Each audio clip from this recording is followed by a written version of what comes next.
Welcome back. देखिए हम लोग आगे कंटिन्यू करते हैं, ठीक है। और हम लोग आज देखेंगे सेट टू फिजिक्स का, ठीक है।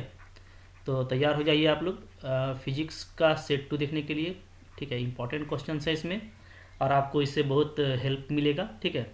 लेकिन वही काम सबसे पहले क्या करना है, तो पहले ये करना है कि आपको खुद से बनाना है क्वेश्चन को, ठीक है। Do your self. और आपसे बिल्कुल बनेगा बनेगा तो आपको एक अलग कॉन्फिडेंस मिलेगा, ठीक है। और बनाने के बाद फिर उसके बाद आप चाहें तो फिर देख सकते हैं, ठीक है। लेकिन पहले आपको क्वेश्चन को खुद से ट्राई करना है, वीडियो को पॉज कर लेना है। क्वेश्चन नंबर 1 आपको दिख रहा है, तो आई होप आपने अब तक बना लिया होगा, ठीक है। क्या है क्वेश्चन, देखिए।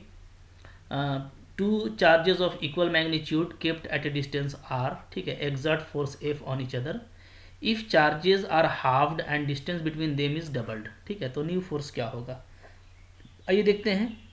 देखिए क्या है, आपका टू इक्वल चार्ज है ना, जैसे इधर भी है इधर भी है, ठीक है। दो इक्वल चार्ज है तो ये जो है फोर्स एफ अप्लाई कर रहा है, ठीक है, ओके।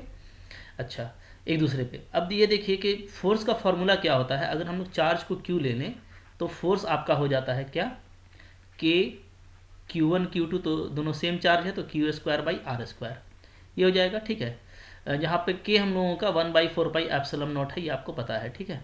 चलिए अब देखिए, जो हमको नया फोर्स लेना है वो नया फोर्स क्या हो जाएगा, F1 के, ठीक है। तो अब देखिए क्या बोला, दोनों चार्ज को हाफ कर देंगे, तो दोनों चार्ज को अगर हाफ कर देंगे तो ये क्या हो जाएगा, ये आपका Q² बाई 4 हो जाएगा, ठीक है। और डिस्टेंस को आपको डबल करना है, तो डिस्टेंस को डबल करेंगे तो क्या हो जाएगा, 2r का होल स्क्वायर, ठीक है। तो ये हो जाएगा आपका KQ² बाई R², और आप मल्टीप्लाई करेंगे तो 1/16 आपका हो जाएगा, यानी क्या हो जा रहा है, f से अगर कंपेयर करें तो ये f/16 हो जा रहा है, ठीक है ना। डेफिनेटली कौन सा ऑप्शन करेक्ट है, ऑप्शन नंबर डी, ओके। चलिए आगे बढ़ते हैं, नेक्स्ट क्वेश्चन देखिए क्या है। इसके बाद का क्वेश्चन देख लेते हैं हम लोग, चलो ठीक है। नेक्स्ट क्वेश्चन यहाँ पे है, ठीक है। देखिए ये हम लोग का नेक्स्ट क्वेश्चन है, क्वेश्चन नंबर 2, ठीक है। Which of the following is the unit of electric field. Electric field का यूनिट क्या होता है, तो ये तो भाई एकदम लॉलीपॉप क्वेश्चन है, न्यूटन पर कूलम्ब है ना। इलेक्ट्रिक फील्ड क्या होता है, आप लोग जानते हैं, F/Q होता है, फोर्स बाई चार्ज, ठीक है। फोर्स का हो गया न्यूटन और इसका हो गया पर कूलम्ब, ठीक है। बहुत आसान है ना। तो चलो ये तो आसान था, तो क्वेश्चन देखिए मिक्स रहता है, तो कुछ आसान भी रहता है, कुछ आपको थोड़ा सा दिमाग भी लगाना पड़ेगा, ठीक है। क्वेश्चन नंबर 3 देखिए आपके सामने है, बना लीजिए मेरे से पहले। क्या बोलता है, when an electric dipole is placed in a uniform electric field, ठीक है, इट अपियर्स इट एक्सपीरियंसेस, ठीक है। क्या करेगा बताइए, इलेक्ट्रिक डाइपोल है ना। देखिए इलेक्ट्रिक डाइपोल कैसे रखा हुआ है तो आपको नहीं बताया है। देखिए नेट फोर्स तो मिलने से रहा, ठीक है, ये तो नहीं मिलता, ये जीरो होता है, ठीक है। इसलिए जीरो होता है कि देखिए अगर आप कोई भी लेते हैं डाइपोल, देखिए इस चीज़ मैंने ये डाइपोल ले लिया, ठीक है ना, ये डाइपोल है और ये मेरा है यूनिफॉर्म इलेक्ट्रिक फील्ड है, ठीक है। ये दिस वन, ये मेरा यूनिफॉर्म इलेक्ट्रिक फील्ड है, ठीक है। तो अब देखिए यहाँ पे आपका होगा -Q चार्ज, यहाँ पे आपका होगा +Q चार्ज, ठीक है। तो जो फोर्स होगा यहाँ पे होगा हमारा F बराबर क्या होगा, QE, ठीक है। और इधर मेरा क्या होगा, इधर होगा F बराबर मेरा QE इस डायरेक्शन में, ठीक है, क्योंकि निगेटिव डायरेक्शन है इधर। अच्छा अब देखिए ये दोनों टोटल आप निकालेंगे तो क्या हो जाएगा, तो नेट जो F है आपका वो तो जीरो हो जा रहा है, ठीक है। लेकिन आपको इससे कपल ऑफ मूवमेंट मिलेगा, क्योंकि ये एंटी पैरेलल फोर्स है, तो आपको टॉर्क मिलेगा लेकिन फोर्स नहीं मिलेगा। क्लियर है, ठीक है। चलिए आगे बढ़ते हैं। 1 वोल्ट किसके इक्वल होता है भाई बताओ, 1 वोल्ट, ठीक है।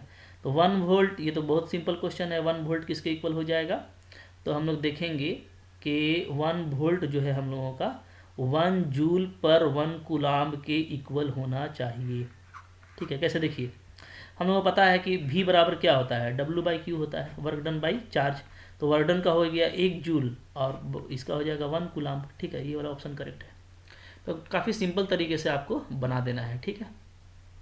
चलिए आगे बढ़ते हैं नेक्स्ट, फिर इसके बाद क्या है, इसके बाद देखिए क्वेश्चन नंबर आपका आ रहा है 5, ठीक है। तो 5 नंबर क्वेश्चन को देखिए और मेरे से पहले बनाने का कोशिश कीजिए, ठीक है। आई होप आपसे बन रहा है। देखिए क्या है, dielectric slab is introduced in between 2 parallel plates. ये तो वही क्वेश्चन है, ये तो आपका सेट 1 में भी ये क्वेश्चन था, तो रिपीट कर रहा है ये क्वेश्चन। तो वहाँ पे मैंने आपको बताया था कि डाई इलेक्ट्रिक इंट्रोड्यूस करने से क्या होता है, बढ़ जाता है ना। जब भी हम लोग डाई इलेक्ट्रिक इंट्रोड्यूस करेंगे तो डाई इलेक्ट्रिक इंट्रोड्यूस करने से क्या हो जाएगा, ओह सॉरी घट गया मैंने, बढ़ जाएगा, घटाइए इसको, ठीक है। डाइलेक्ट्रिक इंट्रोड्यूस करने से बढ़ जाता है, इंक्रीज, ठीक है ना। ये मैंने आपको सेट 1 में बताया था। चलिए सेट 1 का क्वेश्चन है, सेम क्वेश्चन हो गया, ठीक है। आगे बढ़ते हैं। नेक्स्ट है हम लोगों का 6 नंबर। देखिए 6 नंबर, सिर्फ ये क्या है, आपको सिर्फ देखना है, बता देना है 6 नंबर को। काफ़ी सिंपल क्वेश्चन लग रहा है, ठीक है। क्या है, the value of absolute permittivity. Absolute permittivity का वैल्यू कितना होता है, ठीक है। तो ये होता है 8 इंटू 854 10⁻⁻12, ठीक है, कूलॉम्ब पर न्यूटन पर मीटर स्क्वायर। तो यूनिट तो सबका सही है, ठीक है। तो यही हम लोगों का होगा, ठीक है। फ्री स्पेस का मतलब वही वैक्यूम है, अगर कहीं पे वैक्यूम लिखा रहता है तो एक ही चीज़ है ना। चलिए नेक्स्ट बढ़िए। नेक्स्ट कौन सा क्वेश्चन है, नेक्स्ट क्वेश्चन है हम लोगों का क्वेश्चन नंबर 7। चलो 7 नंबर देखते हैं। 7 नंबर क्या है, इन ए रीजन ऑफ कांस्टेंट पोटेंशियल, ठीक है, कांस्टेंट पोटेंशियल है, ओके। तो कांस्टेंट पोटेंशियल में क्या होगा बताइए आप। ये देखिए इलेक्ट्रिक फील्ड क्या होता है, dV/dr होता है ना, पता है आपको। अगर भी आपका कांस्टेंट हो गया तो इसका डिफरेंशिएशन कितना होगा, पढ़े हैं मैथ में, इसका डिफरेंशिएशन हो जाएगा आपका 0। तो इलेक्ट्रिक फील्ड क्या हो जाने वाला है मेरा, 0 हो जाने वाला है, ठीक है। यानी ऑप्शन नंबर आपका बी करेक्ट है। चलिए आगे बढ़िए, 8 नंबर में चलते हैं। 8, चलो 8 नंबर क्वेश्चन देखिए, ठीक है। 8 नंबर में क्या है, which one is not correct expression for energy stored in a capacitor. तो देखिए energy stored in a capacitor का फॉर्मूला क्या होता है, ठीक है। जैसे जो मोस्ट कॉमन है वो है 1/2 CV², है ना, ये होता है। अच्छा इसको आप लिख सकते हैं 1/2 Q²/CV लिख सकते हैं ना। क्यों, चूँकि आपका Q = CV होता है, ठीक है। इसका यूज़ करेंगे तो ये लिख सकते हैं, ठीक है। अच्छा इसको 1/2 Q भी लिख सकते हैं, ठीक है। तो ये भी होगा, ये भी होगा, ये नहीं होगा, ठीक है। तो इसलिए यही ऑप्शन आपका करेक्ट है, क्योंकि आपको नॉट करेक्ट पूछा था ना। चलिए नेक्स्ट चलते हैं। इसके बाद फिर आ रहा है आपका नेक्स्ट क्वेश्चन, देखिए क्या है। नेक्स्ट क्वेश्चन है हम लोगों का 9 नंबर। देखिए SI unit of electric flux is, ठीक है। SI यूनिट क्या है इलेक्ट्रिक फ्लक्स का, तो इलेक्ट्रिक फ्लक्स का SI यूनिट क्या होता है, ठीक है। तो जैसे इलेक्ट्रिक फ्लक्स है आपका, देखिएगा है ना, यही ना होता है, जिससे हम इसको लिखते हैं क्या, सरफेस इंटीग्रल E.ds होता है ना, यही होता है, ठीक है। इसको अगर आप चाहें तो ऐसे लिख सकते हैं F/Q और ds, ठीक है। तो F का क्या हो जाएगा, न्यूटन हो जाएगा, ठीक है। फिर आपका मीटर स्क्वायर हो जाएगा, और फिर कूलाम का C इन्वर्स हो जाएगा न्यूटन, ठीक है, मीटर स्क्वायर C इन्वर्स, यानी आपका जो ऑप्शन नंबर C है वो करेक्ट है, ठीक है। इसको ऐसे भी लिख सकते हैं newton coulomb inverse metre square, यही चीज़ है। चलिए आगे बढ़ते हैं। इसके बाद नेक्स्ट 9 के बाद नेक्स्ट क्वेश्चन देखिए, बहुत जल्दी आप भी बना पा रहे होंगे, ठीक है, अपने से बनाइए। क्वेश्चन नंबर 10 में क्या बोलता है कि भाई गॉस लॉ को कंसिडर कीजिए, तो सरफेस को क्या बोलेंगे, तो सरफेस को हम लोग बोलते हैं गाउसियन सरफेस, ठीक है। सिंपल चीज़ है, जैसा इसका नाम है वैसे ही इसको सरफेस को बोला जाता है ना। चलिए 11 नंबर में है electric charge cube placed at the centre of a cube of side a, ठीक है। तो मान लीजिए कि कोई भी, जैसे मान लीजिए मेरे पास में क्यूब है, ठीक है, इस तरह का क्यूब है। इस तरह का क्वेश्चन आप पढ़ के रखें, हमको लगता है आपको इस तरह का क्वेश्चन याद होगा, ठीक है। तो क्यूब अगर है और क्यूब में जो है सेंटर में एक चार्ज रखा हुआ है क्यूब, ठीक है, तो टोटल जो फ्लक्स निकलेगा इसमें से F नेट, वो क्या निकलेगा, वो निकलेगा Q/ε0, ठीक है, गाउस थ्योरम से। अब आपको इट्स फेस से बोल रहा है, its face, one of its face, तो इसमें कितना 6 फेस होता है, ठीक है, टोटल कितना है 6 फेसेस है। तो इच फेस से कितना निकलेगा, तो इच फेस से अगर निकालेंगे तो 6 से डिवाइड कर दीजिए, तो Q/6ε0 हो जाएगा, ठीक है। तो देखिए जो हम रिजल्ट आपको बता रहे हैं, अदर एक्स्ट्रा रिजल्ट वो भी आप याद रखिएगा, हाँ। तो इसलिए कि सिर्फ आपको क्वेश्चन नहीं पढ़ना है, क्वेश्चन के बहाने जो भी रिजल्ट वगैरह हम आपको बता रहे हैं, अगर वो आपको नहीं याद है तो उस पर भी आपको फोकस करना है, ठीक है ना, बात फॉलो कर रहे हैं। चलिए ठीक है, आगे बढ़िए, क्वेश्चन नंबर 12 में चलते हैं। देखिए 12 क्या बोलता है, Ohm's law is followed by.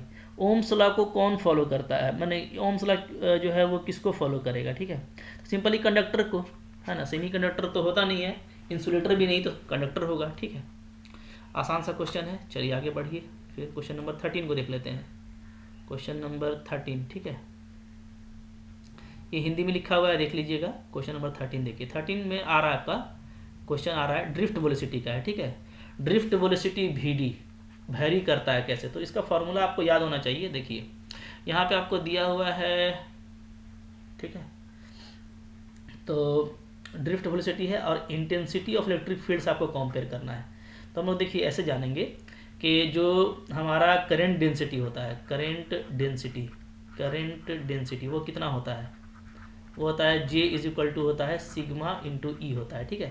अच्छा J को क्या लिख सकते हैं, इसको लिख सकते हैं करंट डेंसिटी है तो I बाई ए, ठीक है, ये हो गया आपका सिग्मा ई। अच्छा देखिए I का वैल्यू क्या होता है, I का वैल्यू होता है, करंट का जो वैल्यू है वो है NaEVd, ठीक है, ये होता है। तो यहाँ पे I बाई ए करेंगे तो क्या बचेगा, तो ये आपका बचेगा NeVd बचेगा, ठीक है। इधर है हमारा सिग्मा और ई इधर है ई। तो हम लोग क्या देख रहे हैं, हम लोग ये देख रहे हैं कि Ne हमारा कांस्टेंट है और हमारा सिग्मा भी कांस्टेंट है। तो हम लोग क्या देख रहे हैं कि जो ड्रिफ्ट वेलोसिटी है वो प्रोपोर्शनल हो जाएगा इलेक्ट्रिक फील्ड का, यानी आपका ऑप्शन नंबर डी आपका करेक्ट है। क्लियर है। चलिए नेक्स्ट क्वेश्चन देखते हैं, क्वेश्चन नंबर 14। आइए क्वेश्चन नंबर 14 में चलिए, ये क्वेश्चन नंबर 14 आ गया। क्या है, किरचॉफ्स जंक्शन रूल। तो ये भी देखिए रिपीट कर रहा है एक तरह से, है ना। किरचॉफ्स जंक्शन रूल क्या है, फर्स्ट रूल है ना। ये जो फर्स्ट रूल है ये किस पे डिपेंड करता है, तो ये चार्ज पे डिपेंड करता है, ये आप अच्छे से जानते हैं, ठीक है। चलिए नेक्स्ट क्वेश्चन में चलते हैं। नेक्स्ट क्वेश्चन है हम लोगों का, यस ये 15 नंबर आ गया क्वेश्चन, ठीक है। क्या है, किरचॉफ्स लूप लॉ। तो किरचॉफ्स जो लूप लॉ है, ठीक है, ये आपका सेकेंड लॉ है और ये बेस्ड करता है कंजर्वेशन ऑफ एनर्जी पे। पहला वाला चार्ज पे करता है और दूसरा वाला एनर्जी पे करता है। ये हम लोग सेट 1 में भी ये क्वेश्चन देखे थे, अगर आपको याद है तो देखिए बहुत बार क्वेश्चन क्या होता है, रिपीट होता है, ठीक है, याद रखिएगा। हाँ, तो अगर आप एक बार कर चुके हैं तो आपको वह अच्छे से याद होना चाहिए, ताकि जब क्वेश्चन रिपीट हो तब आप उसको क्या कर लीजिए, आसानी से कर लीजिए। और हम लोग इसीलिए पढ़ ही रहे हैं, अगर हमारा बोर्ड एग्जाम में इसी तरह का क्वेश्चन आता है रिपीट वाला, तो आपको वो तो डेफिनेटली करना है। क्या लिख दिया मैंने यहाँ पे, एनर्जी ना, ओह बोलते बोलते मिस्टेक कर देते हैं। एनर्जी, यहाँ पे एनर्जी टिक कीजिएगा, ठीक है। पहला वाला में चार्ज होता है, देख लीजिएगा, और दूसरे वाले में एनर्जी। पहला वाला में चार्ज को किया था, ठीक है, ओके। अच्छा, और फिर अभी जो हम लोगों ने किया वो एनर्जी को ना, तो अभी एनर्जी पे डिपेंड करता है, ठीक है। फर्स्ट वाला आपका चार्ज पे और सेकंड वाला आपका एनर्जी पे, ठीक है, ऐसे याद रखिएगा। चलो ठीक है, फिर तो बोलते कुछ हैं, कभी कभार टिक कुछ हो जाता है, ऐसा भी होगा तो ध्यान दीजिएगा। हाँ, ऐसे मैं कोशिश करूँगा कि वही टिक हो, ठीक है। थोड़ा केयरफुल रहना पड़ता है एग्जाम में भी हम लोगों को, ताकि ऐसा ना कि हम क्वेश्चन जान रहे हों और हमसे वो मिस्टेक हो जाए, ठीक है। चलो आगे बढ़ते हैं। 15 के बाद आ रहा है क्वेश्चन नंबर 16। देखिए 16 नंबर आ गया। क्या है, the resistivity of a material of a conductor. देखिए रेसिस्टिविटी जो है हमारा कंडक्टर का, देखिए रेसिस्टिविटी क्या है पहले ये जानिए। रेसिस्टिविटी जो है ये आपका स्पेसिफिक रेजिस्टेंस है ना, रेजिस्टेंस नहीं है ये। तो ये लेंथ पे डिपेंड नहीं करता, एरिया पे भी डिपेंड नहीं करता, टेम्परेचर पे डिपेंड करता है रेजिस्टिविटी। रेजिस्टेंस होता तो वो लेंथ और एरिया पे डिपेंड करता। तो रेजिस्टेंस और रेजिस्टिविटी अलग अलग चीज़ है, इसको आप मिला करके मत पढ़िएगा, ठीक है ना, दोनों अलग अलग है, थोड़ा ध्यान दीजिएगा। नेक्स्ट चलते हैं, ठीक है। नेक्स्ट है क्वेश्चन नंबर कौन सा हुआ, ये 16 हो गया ना। चलिए 16 नंबर हो गया। अब चलते हैं हम लोग 17 नंबर पे, क्वेश्चन नंबर 17। यस ये आ गया 17 नंबर। क्या है, if n cells of each of EMF E and internal resistance R are connected in parallel. ये ध्यान देना है, पैरेलल में जोड़ा गया है तो नेट EMF। पैरेलल में तो EMF चेंज करेगा नहीं, तो EMF तो आपका E ही रहेगा, है ना। तो ये और ये तो नहीं होगा, पहले ही कट गया चूँकि NE और NE दिया है, ठीक है। अब है आपका इंटरनल रेजिस्टेंस। तो इंटरनल रेजिस्टेंस को पैरेलल में जोड़ेंगे तो कैसे जोड़ेंगे, R, ठीक है। इंटरनल क्या आ जाएगा, सबको जोड़ दीजिएगा। कितना बार जोड़ना है पैरेलल में, n बार जोड़ना है, अप टू n टाइम्स। तो आपको ध्यान देना है कि पैरेलल में हम लोग इसी तरीके से रेजिस्टेंस का सम निकालते हैं। तो ये क्या हो जाएगा, ये n/r हो जाएगा, n बार जोड़ेंगे तो, ठीक है, 1/r इंटरनल, ठीक है। तो आपका जो r इंटरनल है वो क्या आ जाएगा, इसको पलट देंगे तो आ जाएगा r/n। तो r/n ये आएगा और ये e आएगा, ये आपका ऑप्शन करेक्ट है, ए नंबर, ठीक है। इस तरीके से देखिए बहुत सिंपल क्वेश्चन है, कॉन्सेप्ट बेस्ड है, आपको इस तरीके से बनाना है। क्वेश्चन नंबर 18 देखिए। 18 नंबर क्या है, 18 नंबर का ऑप्शन यहीं पे है ना, ठीक है। चलिए, द रेजिस्टेंस ऑफ अलोई आपका दिया हुआ है मैंगानीन, ठीक है। ये मैंगानीन पता है आपको, ये अलोई है, ठीक है, जैसा लिख भी दिया है। तो मैंगानीन का जो रेजिस्टिविटी है उसका ऑप्शन है nearly independent of temperature, increase rapidly, ये तो नहीं होगा। इंक्रीज रैपिडली, डिक्रीज, ये भी तो नहीं होगा, ये भी नहीं, ठीक है, ये तो तीनों नहीं होगा, ठीक है। यही इसका करेक्ट ऑप्शन है, नियरली इंडिपेंडेंट ऑफ टेम्परेचर। देखिए असल में क्या है कि जो मैंगानीन है ना आपका, तो ये क्या है, अलोई है, ठीक है। और जो मेटल होता है, मेटल एंड अलोइज, इन दोनों के बारे में याद रखिए कि इसके पास क्या होता है, हैव फ्री इलेक्ट्रॉन्स, ठीक है, इनके पास में फ्री इलेक्ट्रॉन्स होता है, ठीक है। ये क्या होता है, एज ए चार्ज कैरियर, है ना, ये आप जानते हैं, चार्ज कैरियर्स, ठीक है। तो इनके पास में फ्री इलेक्ट्रॉन होता है चार्ज कैरियर के रूप में, ठीक है।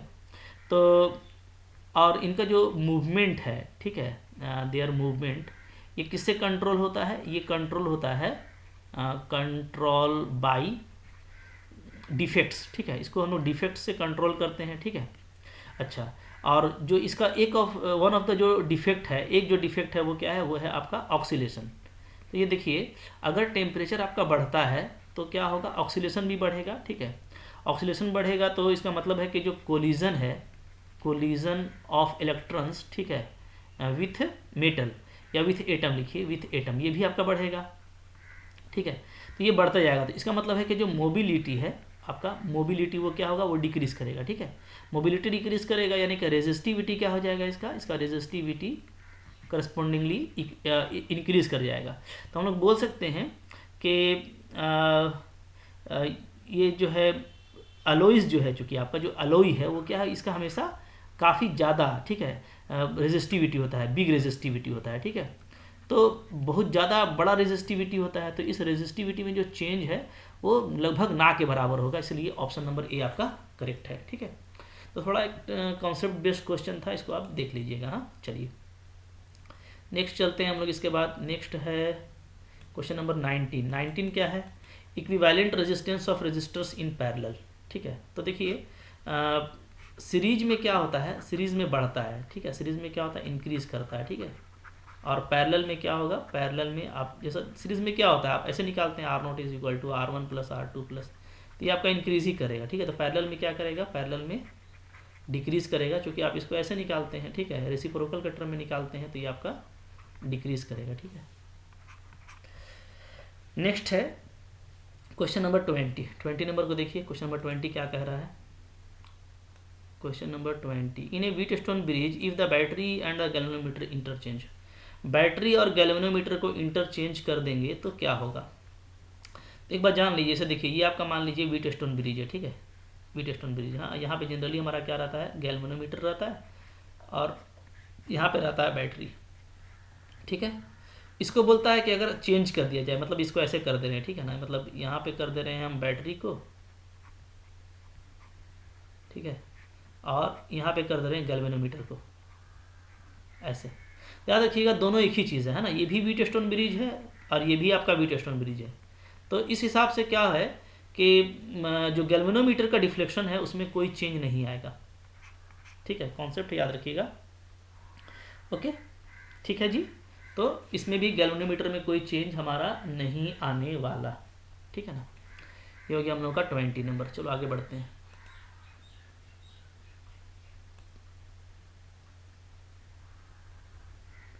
ट्वेंटी के बाद 21, ठीक है,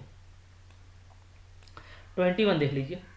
21 में बोलता है nature of parallel current and anti parallel current. ये तो मैंने आपको बताया था, सेट 1 का क्वेश्चन है, ठीक है। देखिए क्वेश्चन रिपीट हो रहा है, रिपीट वाला क्वेश्चन में मिस्टेक नहीं होना चाहिए, याद रखिएगा, ठीक है। रिपीट हो रहा, आपको बताया था कि अगर पैरेलल है तो क्या करेगा, पैरेलल वाला आपस में अट्रैक्ट करता है, ठीक है, चार्ज का उल्टा, और अगर एंटी पैरेलल है तो क्या करेगा, रिपेल करेगा, ये हम आपको बताए थे, ठीक है। तो पैरेलल करंट्स क्या करेंगे, अट्रैक्ट करेंगे, और एंटी पैरेलल क्या करेंगे, रिपेल करेंगे। ऑप्शन नंबर बी करेक्ट है, और ये क्वेश्चन आपका रिपीट हो रहा है। नेक्स्ट चलिए, नेक्स्ट है 22 नंबर। 22 नंबर क्या है, a charge particle is moving on a circular path, ठीक है, सर्कुलर पाथ में मूव कर रहा है with velocity v, uniform magnetic field B, velocity of charge is double, अगर डबल कर देते हैं तो strength of magnetic field half हो जाता है, तो रेडियस क्या होगा। देखिए जब भी कोई चार्ज पार्टिकल मूव करता है सर्कुलर पाथ में तो क्या होता है, तो हम लोग क्या करते हैं, हम लोग मैग्नेटिक फील्ड जो है उसको इक्वल करते हैं किसके, सेंट्रीपिटल फोर्स के, है ना। यानी यहाँ पर आपका जो है मैग्नेटिक फोर्स क्या हो जाएगा, मैग्नेटिक फोर्स जो होता है हम लोगों का वो हो जाएगा QVB, ठीक है, ओके, ये होगा। अच्छा, और इधर जो होगा वो हो जाएगा आपका mv²/r, है ना। अब यहाँ से अगर आप v का मान निकालें, r का वैल्यू ना, r का वैल्यू निकालें तो एक भी कट जाएगा, तो r का वैल्यू हमारा आ जाएगा mv/qb, ये आ जाएगा, ठीक है। अब देखिए बोलता है कि नया जो वेलोसिटी है वो क्या है, वो है हमारा डबल, और जो नया जो मैग्नेटिक फील्ड है वो क्या है, वो है आपका आधा, ठीक है। तो नया जो वैल्यू है r डैश का वो क्या आ जाएगा, यहाँ डाल दीजिए तो वो आ जाएगा आपका mv'/qb डैश, वैल्यू डालेंगे तो क्या हो जाएगा m×2v/q×b/2, यहाँ से आप 4 को अलग कर दीजिएगा तो क्या आ जाएगा mv/qb आ जाएगा। अब mv/qb वही r है आपका, यानी ये क्या हो जाएगा 4r हो जाएगा, यानी 4 टाइम्स हो जा रहा है, ठीक है। तो 22 का बी नंबर ऑप्शन करेक्ट आएगा। चलिए आगे बढ़ते हैं, 22 के बाद 23 नंबर क्वेश्चन देखिए भाई। 23 नंबर क्वेश्चन क्या है, SI unit of magnetic flux, याद तो होगा आप लोगों को, टेस्ला होता है ना, और 1 टेस्ला किसके बराबर होता है ये भी याद रखिए, वेबर में ये होगा 1 वेबर/मीटर² के, ठीक है। तो जो अलग चीज़ बता दे रहे हैं वो भी याद रखिए, वो भी आपका काम का है। चलिए आगे बढ़िए, क्वेश्चन नंबर फिर आ रहा है 24। साइक्लोट्रॉन को किसके लिए यूज़ किया जाता है, साइक्लोट्रॉन को यूज़ किया जाता है पॉजिटिव आयन को एक्सिलरेट करने के लिए, पढ़े हैं ना, बहुत बढ़िया सा इसका फिगर था, ठीक है। तो बहुत मज़ेदार चीज़ है, जाके पढ़िए साइक्लोट्रॉन के बारे में, नहीं पढ़े हैं तो। चलिए आगे बढ़िए, नेक्स्ट है 25 नंबर। 25 नंबर क्या है, magnetic field at the centre of A current carrying circular loop of radius r। तो ये तो बहुत आसान है, ठीक है, हम लोग पढ़े हुए हैं। क्या होता है सेंटर पे, मैग्नेटिक फील्ड का वैल्यू सेंटर पे क्या होता है, सेंटर पे होता है μ0I/2r, है ना, दिख रहा है क्या, इन्वर्सली प्रोपोर्शनल टू r होगा, simple inversely proportional to r, ठीक है। आगे बढ़िए, नेक्स्ट क्वेश्चन क्या है, नेक्स्ट क्वेश्चन देखिए हम लोगों का है 26 है, the distance between current carrying conductor is double, what will be the effect on the force between the conductor, ठीक है। तो देखिए भाई जो पैरेलल करंट है, जैसे ये पैरेलल करंट है ना, पैरेलल करंट, तो इसके बीच में जो फोर्स होता है, ठीक है, वो हम आपको बताए हैं क्या होता है, फोर्स ऑफ अट्रैक्शन या रिपल्सन, वो होता है μ0I1I2/2πr होता है, ये ना होता है, ठीक है। यहाँ पे r दोनों के बीच का डिस्टेंस है, ये I1 करंट है, इसमें I2 करंट है, ठीक है। तो बोल क्या रहा है, बोलता है आपको कि क्या बोला, डिस्टेंस को, ठीक है, डिस्टेंस को क्या कर रहे हैं, डबल कर दे रहे हैं, ठीक है। तो r अगर 2r हो जाएगा, 2r, तो f क्या हो जाएगा, f हो जाएगा हमारा μ0I1I2/4πr हो जाएगा, है ना, 4πr, यानी 1/2 को अगर अलग कर देंगे सिंपली तो क्या आ जाएगा, f आ जाएगा, तो f/2 हो जाएगा, यानी आधा हो जाएगा, सिंपल ही ना होगा। तो 26 का ऑप्शन नंबर आपका बी करेक्ट है, ठीक है। सिर्फ फॉर्मूला में बिठाना है, कुछ करना नहीं है, ऐसे ही कीजिएगा। चलिए आगे बढ़िए, फिर उसके बाद नेक्स्ट क्वेश्चन क्या आ रहा है, नेक्स्ट क्वेश्चन है क्वेश्चन नंबर 27 को देखिए क्या है, एक moving charge particle experiences no force while moving through uniform magnetic field, ठीक है। यूनिफॉर्म मैग्नेटिक फील्ड से ये कब कोई फोर्स नहीं करेगा, आप एहसास सोचिए। तो फॉर्मूला क्या होता है फोर्स का, फोर्स होता है आपका QV×B होता है, ठीक है। तो ये हो जाएगा आपका QVB sin थीटा। तो नो फोर्स का मतलब है कि ये 0 होना चाहिए, तो थीटा कितना होगा, तो थीटा आपका होगा ना 0 डिग्री हो जाएगा, ठीक है। तो यानी पैरेलल होगा तब ये काम होगा, ठीक है, यानी ऑप्शन नंबर आपका बी करेक्ट है, ठीक है। चलिए आगे बढ़ते हैं, 28 नंबर देखिए क्वेश्चन क्या होगा, 28 ये आ गया 28 नंबर, ठीक है। Earth behaves as magnet with magnetic field pointing approximately, ठीक है, फ्रॉम द जियोग्राफिक, ठीक है। तो देखिए जो डायरेक्शन है, ठीक है, वो क्या होता है, वो होता है साउथ टू नॉर्थ होता है ना। Earth behaves as a magnet with magnetic field pointing approximately from south to north, ठीक है, ऑप्शन नंबर बी, ठीक है, 28 का ऑप्शन नंबर बी, ठीक है, ऐसे बनाइएगा, ठीक है। 28 का क्या आ गया, ऑप्शन नंबर बी। अच्छा चलो आगे बढ़ते हैं, फिर नेक्स्ट क्या है इसके बाद, ठीक है।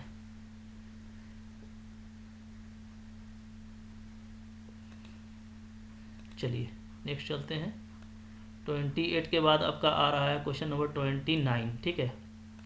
29 में क्या है, the angle between geographic meridian and magnetic meridian, इसको क्या बोलते हैं, डेफिनेशन आपको याद होगा, इसको बोला जाता है इसको ना बोलते हैं मैग्नेटिक डिक्लाइनेशन, ठीक है, ओके। 29 का ऑप्शन नंबर ए आपका करेक्ट होगा, ठीक है। 30 नंबर में चलिए, 30 नंबर में,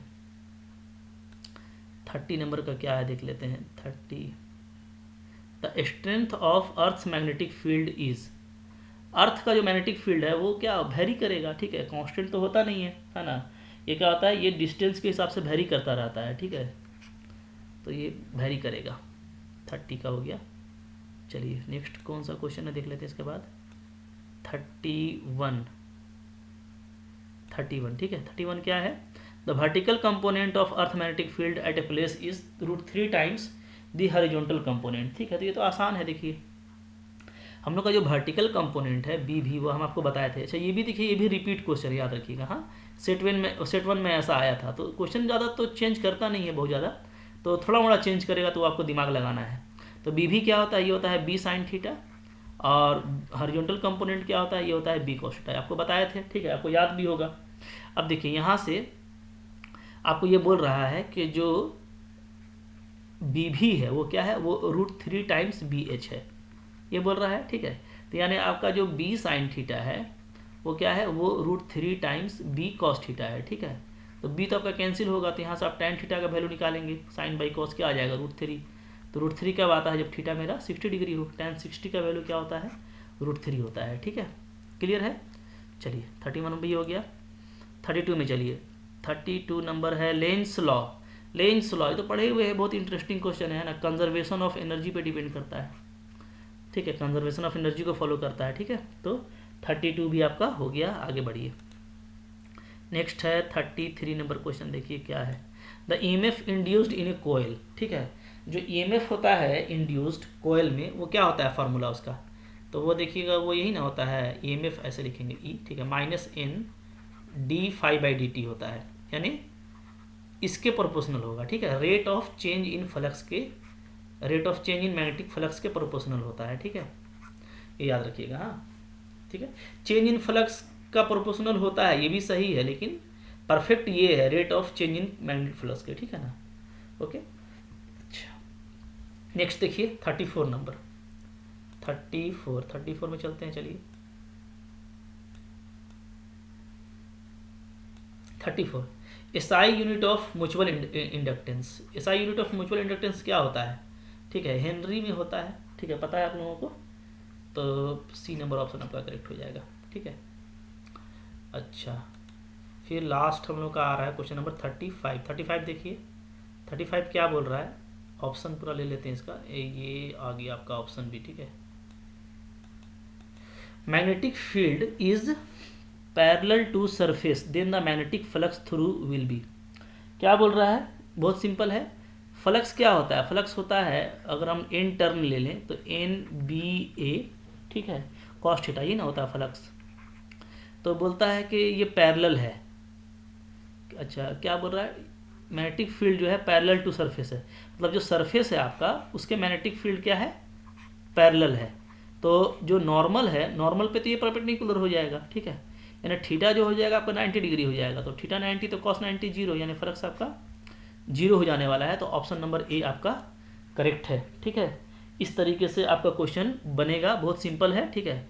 तो इसका हिंदी वाला जो है क्वेश्चन वो भी देख लीजिए, हालांकि आप डाउनलोड करके क्वेश्चन तो देख ही सकते हैं, आपको सॉल्यूशन बताना था। तो आई होप आपको ये सब काफ़ी अच्छे समझ में आ गया है, उम्मीद करता हूँ, ठीक है। अगर समझ में आ गया है और अच्छा लगा तो लाइक ज़रूर कीजिएगा, ठीक है। फिर शेयर भी करना है आपको ताकि दूसरों तक भी पहुँचे और डिस्कशन से आपका फिजिक्स मजबूत हो जाए।